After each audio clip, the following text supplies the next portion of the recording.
फिलोरा में स्वाद है, क्वालिटी है, सबसे बेस्ट क्वालिटी इतने दिन से मेंटेन किए हुए, जबरदस्त। फिलोरा चाय एक नंबर लगती है, कड़क है चाय, बहुत अच्छा फ्लेवर है, यानी पीने में बहुत स्वाद आता है।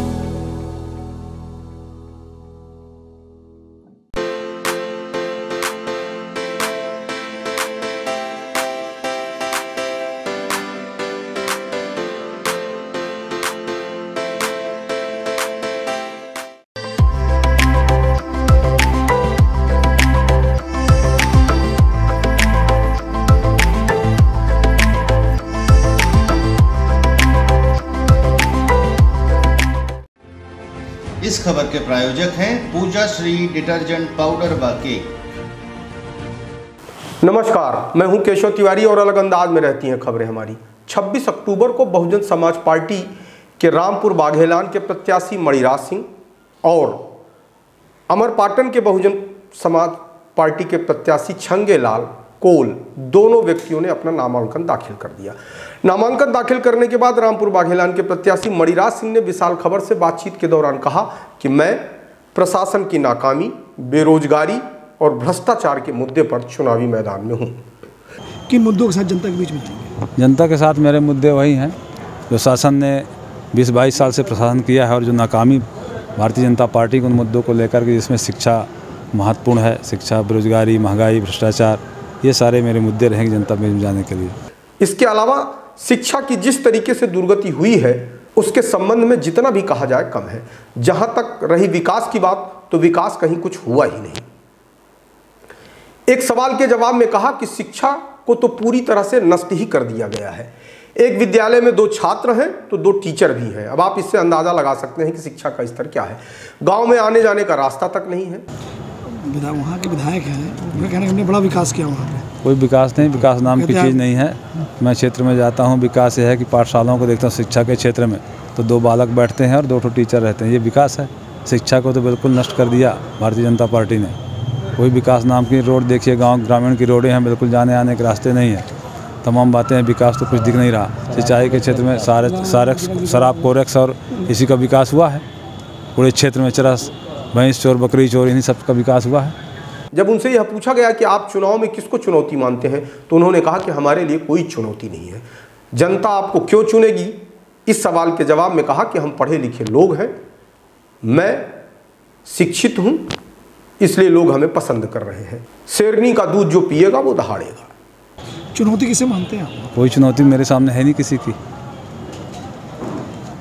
कितना विश्वास है आपको? पूरा 100%। जनता आपको क्यों चुनेगी ये बताएं? जनता चुनेगी इसलिए कि हम पढ़े लिखे शिक्षित लोग हैं और शिक्षा एक ऐसी चीज़ है जो तो सबको पसंद है। शेरनी का दूध है, जो पिएगा दहाड़ेगा, मैं उसकी बात करता हूँ, इसलिए मुझे पसंद करेंगे लोग। बाबा साहब के मिशन को लेकर मानवर बाबा साहब ने जो संविधान दिया उसको लेकर के मैं ज़मीन को ग्रास रूट लेवल पर बात करता हूँ। मानवर कांसी राम साहब ने हमारी पार्टी को जो नारा दिया, उसके तहत बहन जी का जो अच्छा प्रशासन था उनके कार्यकाल में, इन सब मुद्दों को लेकर के मैं जनता को बताने का प्रयास कर रहा हूँ। नहीं तो कांग्रेस और बीजेपी है, आप बोल रहे हैं कि हमारी लड़ाई किसी से नहीं, बाकी किसी न किसी से तो होगी ना। जब किसी से है नहीं तो मैं क्या बताऊँ? किसी को नहीं मानते? किसी को नहीं मानता, कोसों दूर है मुझसे। जी। इसके अलावा अमरपाटन के बसपा प्रत्याशी मीडिया से बातचीत करते हुए देश और प्रदेश के मुद्दे उठाए। साथ ही उन्होंने कहा कि बहुजन समाज पार्टी हमें तीसरी बार मौका दे रही है। एक तरफ मंत्री हैं तो दूसरी तरफ पूर्व मंत्री हैं। जनता इन दोनों को सबक सिखाएगी। एक सवाल के जवाब में कहा कि कांग्रेस के समय भी गुंडा राज था, भाजपा के समय में भी गुंडा राज है। इस बार जनता मेरे साथ है। कांग्रेस और भारतीय जनता पार्टी के प्रत्याशियों के पास धन है, मेरे पास जन है। जनता के बीच में हम जा रहे हैं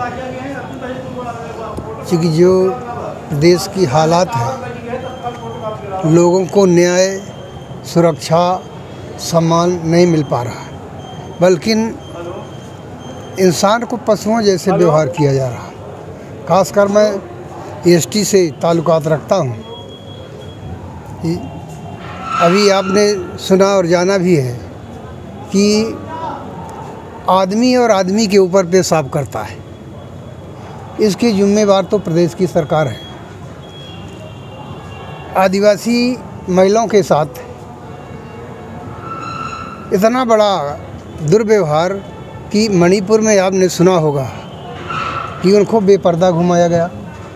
पागल व्यक्ति होता है वो भी फटे पुराने अपना शरीर ढांक लेता है, लेकिन अच्छे इंसान को भी इस शासनकाल में बीजेपी के मजबूर करके उनको पशु से ज़्यादा भी बरतर किया गया। तो हमारा मानना है कि ये शासन चाहे प्रदेश का हो और चाहे केंद्र का हो, ये सुरक्षा सम्मान आदिवासियों को खासकर नहीं देना चाहती। खासकर जो भी जाति धर्म के लोग हों, जो कमज़ोर तबके के लोग हैं, उनको ये सरकारें न्याय सुरक्षा देने के लिए